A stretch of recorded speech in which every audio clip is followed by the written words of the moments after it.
你看这只狗。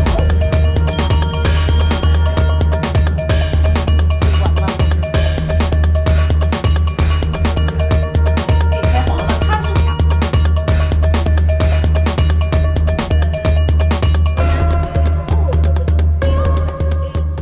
？So you are working on a new book. Not really a chapter book, but more a book of short stories. Short story. Can you tell me a little bit about what this is and where the idea comes from and what it makes up? From one person born to now, I'm a 47-year-old. But if you write a story, will be a lot of work. I also have a full-time job. Small short stories, one piece. Today, you maybe even go to bathroom and you just, I have something I remember. And you just write pretty fast, like this. Probably take about 20 minutes, you're done. And you put one piece there. Like first thing I remember. Something pretty, of course I remember. But a lot of things like, kind of like a needle there. You refill the pin. You really want to fix between I and my mother's relationship. Somebody's mother died. And how painful they feel. I don't have that. I missed that. So you're looking at this being somewhat of a healing effort. Yes. So would most of this focus on childhood? Probably, before 18, yes, that's a big part. And also after 18, you go out a family, and then you try to go to find your way, and that the pain from outside the family. Yeah. So when I'm not able to, I'm not smart enough. I don't have that enough wisdom. When I go through the pain, sometimes I want to be forgot. Okay, I put there, I don't even want to think about that. But now I feel I have enough knowledge and enough wise to look back and why this happened. And also my family history. Where's mommy from? Why my mom daddy married from no love? And what happened to the other level of family, like grandpa said, grandpa, what they do, and what they access for, what did they not access, or what is the ugly part, and why it happened. My mama become crazy. Kind of like you re-look at this house already fall down and already burned and just nothing there. You look back, I kind of want to find something blessed in this ashes. So before you talk too much more about that, where are you from? Because I would imagine it's, I don't know if this is a cultural issue or, we all probably have issues as kids with parents. But first off, tell me a little bit about where you're from. Where am I from? Yeah. And then we can talk more about your childhood, where you grew up, and what life was like. I born in 1976. Long time ago in China, have two government. So one government in Taiwan now, and one government is those CCP, right? And but before 1949, the new Chinese government up. My mother side, my grandpa worked for the other side, called 国民党, the other side of the government. Very small part of people go to Taiwan. They can fly to Taiwan. To escape the country. Yes. And the new government the people who left there have really bad life. This is not a small part. That's happening in the whole China. I think that the big group of people carry this painful thing.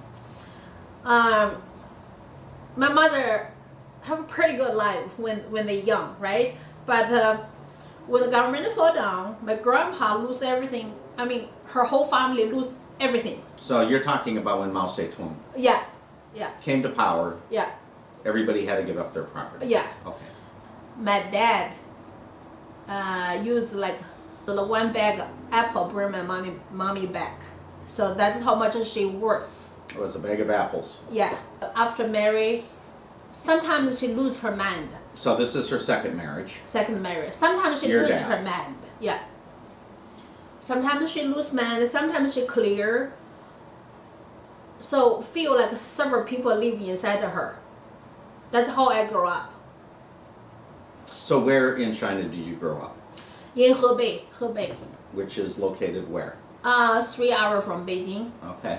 If you go there, today the village, drive 3 hours, but pretty much like 200 years ago in America, you know. So what was it like growing up there? Man more important than woman. For example, if you have a visitor come your house, all men eat together, no woman eat with you. We grow things and we make things by hand. We make shoes. You did your own shoes. Yeah. We make our own clothes. We pretty much don't use money and beans, corn, those kind of stuff. But people really don't have any money left after you pay the tax when I grow up. But now people probably don't need to pay the tax anymore. But when I grew up, it's really hard. Pretty much sweet potato all year long. Oh, wow. We don't have any toys or something. We play mud. Play in the mud. Yeah. That was your toys. Yeah. So, tell me a little bit then about your childhood itself, because it would seem that that's where many of your stories come from, or where your hurt comes from. Dealing with a mother that during the regime change or the cultural war that happened in China, things were taken away from her. So she came from a good side of the track, so Yeah. to speak. How did she meet your dad? No meet my dad before they marry. No, never meet my daddy. So how did that happen? Somebody else talk to her. Here have a woman, and the family just thought nobody want. Do you want this lady? My daddy already 36 years old. He never married, and but in my culture, in my hometown, boy 20 years old, most everybody married, 20, but he's 36. He's still single. That means something wrong with him, right? Or, you know. What did your father do? He worked for a railroad all his life. Okay. Was your dad there? Was your mom there regularly? Did you come? Daddy never home. Daddy, I see him every month or two. Stay home couple days. The most time, if he stay home, probably about 1 week. That's the most. No more than 1 week. Is that because of his job? Yeah. Yeah. So mom's crazy. Sometimes, you know, you go home and you see she's in the road, she's yelling. She most time just yelling so badly and pretty much hate everybody, like hate everybody. She talk really bad words, like very poison mouth from the top of government to everybody, like everybody she knows. So, you know, she pretty much, but I'm the close. I have a brother, 3 years older than me. So since he have a friend, he can go out. He never home. I have one friend, like a girl, and I try never home also. But at night I have to come home. And your brother did not have to come home at night? He come home, but he go to school. Sometimes he have boys with a whole bunch of boys, and he don't have to come home all the time. But I'm a girl, I have to come home. So my brother kind of very close to his family, like big family. I don't. I have uncle, aunties in the town. My brother kind of close them. I never know them till I'm probably around 13-year-old. But I just say, okay, this uncle look like my daddy. You know, I kind of, sometimes he walk on the street, He look at me, but you know, you have the blood, the same blood. You have the feeling. Why he look like my daddy? You know, I know this guy, but we never say hello. Later on, and somebody else tell me this is your uncle. You never knew that. I never know that. Interesting. Mm-hmm. So it seems odd that you would not know your own uncle. Yeah. Yes. Why would that be? And my auntie also. Yeah. And cousins. And they lived in the same town? Yeah, same town. Whole big family. I don't know anybody. How old were you when you saw your uncle? I think probably about 8 or 9. That was when you first saw him? No, first saw him. So I just started to think about my own. Because he really looked like my daddy. Same face. I have 2 uncles, but Why would you not know them? Why would your family not be apart? Because of my mother. Because my mother. My whole family, nobody. We don't have anybody, really. Because mom crazy. And daddy, you did not home. I saw my uncle. That's like a young uncle. He come to my family every year. He bought with my mom one time. I don't know who he is, but he doesn't look like my daddy. I just know his uncle, but we call everybody uncle in China. So I don't know we have a blood. And later on I know. But my big uncle, he and my daddy look like twins.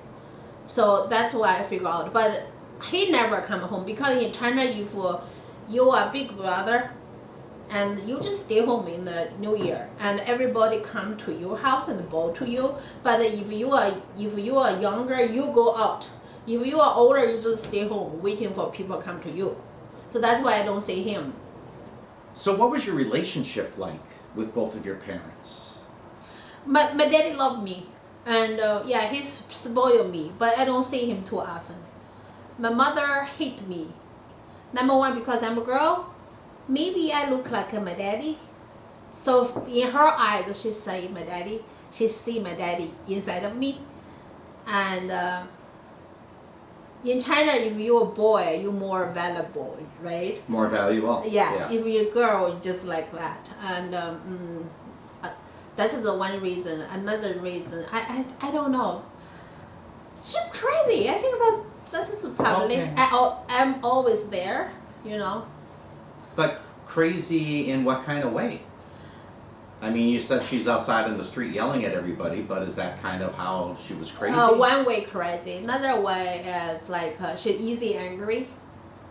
And what happens when that would happen? Slap me, beat up me, yelling me, really bad poison word. You know, like something you can't even, you know, since I have a year, all poison word to me. Poison words. Poison word like things you can't even imagine. Yeah. Things you would not say talk to about a child. woman. Yeah. Or talk to your own child like. Yeah, like that. And how old were you when you were experiencing this? Probably about 5 or 6, maybe. But before that, I don't really remember anything. And would your father have seen this happen with you? My father, if you come home, usually he's the trouble and fighting, so we're safe. Yeah. Wow. Well, that would have to have been really, really difficult and traumatic on a Yes. child to be Yes. treated like Yes. that by Yes. your mother. Yeah. And were you there through the age of 16 or 18 or? Actually, I think about maybe 13-year-old. Not the college, before high school, the middle school. Yeah. And we have like a very important middle school, like people, if you're really smart and you're doing good job, and you can go to that school, but that school need the best student. Soon I know the school, I really want to live this family. And I started really hard. And I got the whole town, we have two person. We have opportunity to go to that school. One is mine, one is me, one is the other boy. I kind of little little mad because the other boy have to go because he know where I come from. But good thing is the boy something I focused. That's not his focus, right? So he don't tell anybody. And very soon, I don't think even like after 2 months, he feel like, oh, that's too hard. So he go back. His family is a little bit have money probably. His boy and his family want him to come back, go to different school.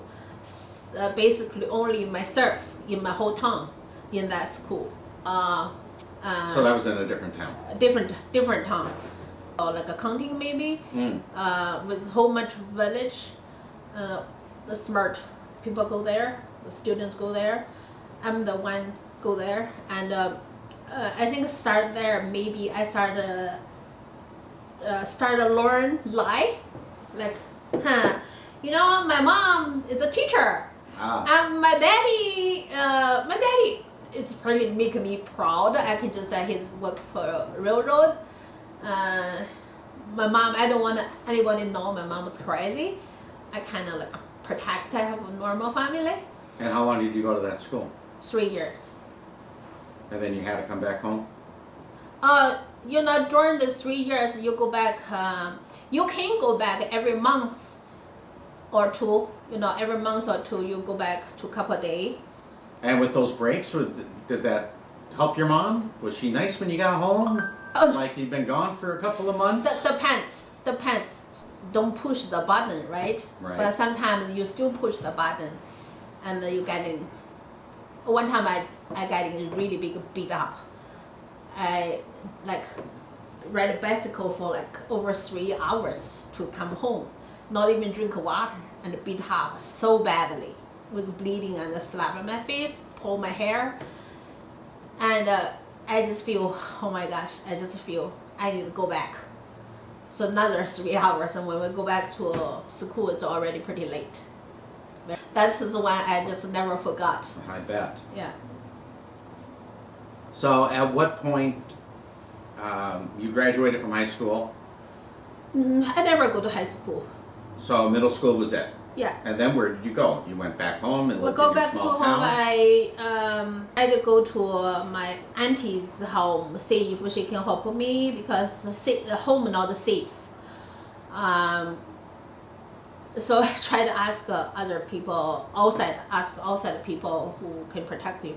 If your daddy mommy don't want you, nobody. And I pretty much lose right away and come back and just go to street on myself. And just doesn't matter die or you're not alive and just good luck. But before that, my daddy tried wanted me marry because time to marry. Like 18, 17 actually. In China we give 1 more year more like in here. 17-year-old. I hate my hometown. I never feel like it's no love there. Right. No And happy childhood. I tell my daddy, you want me die? You want me go? If you want me marry someone, I can die right away now. Otherwise, you let me go. Maybe I can have a chance to live differently. Yeah, and he said, "Okay, you go." Yeah. Are your parents still alive? They passed away 2009. They passed away. And when did you come to this country? 2006. So what do you hope others will get out of your book from reading your stories? What are you trying to have other people... To bring the people who from broken family, bring them go to the light. If I can get out, and you can too. I mean the needles, I feel I carry all over my body. Now it's time to pull out. Some was from my family give to me when children. Some from when I go out or grow up with others. But now I'm able to handle that. So it's time to take out. Otherwise, I kind of feel love. You want to love me, you want to close to me, and that hurt me. So I have to pull that out. Then I can feel the love. That's my goal. Do you have any stories? Is there a special story you've written so far that you'd like to share? So probably this Google translator probably pretty bad, but need a lot of fix. I went back to the empty school, carrying deep loneliness and sadness. The kind teacher on duty came to care about me, but I didn't have the courage to tell him. I'm afraid that someone will know that my mother is crazy.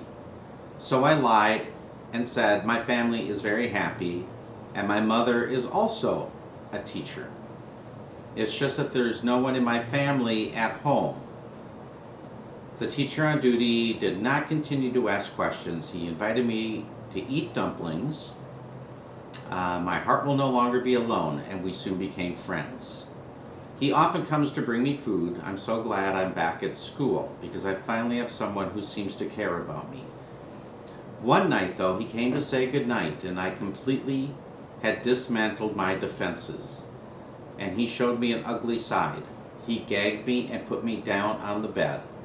Tears flowed down my face. I struggled and resisted in terror, begging him not to hurt me. And I finally escaped from his clutches. I'm stumbling, running wildly. Behind him is like a bull's head and a horse's face. I want to get rid of me. Let me go to another world. Don't follow me anywhere. I am attached to a warm world, but I am so cold. When day breaks, I went back to my village. My heart is back to normal again until I heard the news of his home visit. And to make matters worse, soon we will meet again. I called him a hypocrite. He said it was just his momentary confusion and asked for my forgiveness. He said if I don't forgive him, he will choose to commit suicide. So I forgave him because what I'm more afraid of is he also now knows my secret. My mother is crazy. All I can do is mope and cry because no one understands how I feel inside every day. I sometimes cut myself watching the red fluid come out of me when the pain becomes too much and I hate myself and everything around me and where he has touched. I often thought I would leave this world. I do not understand why my fate is so bleak and hopeless. Wow. Very powerful. Thank you. How do you work through that?